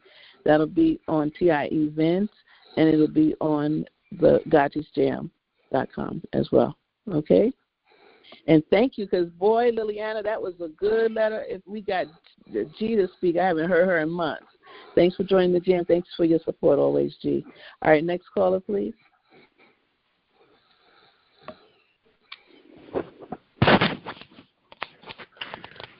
I forgot. I'm sorry. Go ahead and mute me. Oh, okay. We're muting you. All right. All right. That's what happens when you have the Havana Syndrome group. Sorry, we kept you on hold too long. Next caller, please.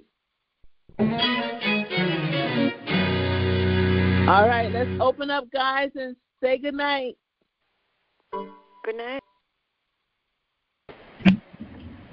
Good night, everybody. Good night. Love to everybody. Thank you guys for being here. Blessings. For joining the jam. Great. Hi, yeah. Great.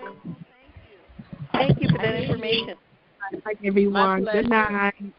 Good night, everyone. Good night. So glad you all made it in. Good night, everyone. Remain safe. Pray for us. Good night, everyone. Love you. Hey. Love you guys. Thank you, GoGi. Thank you. Love you guys.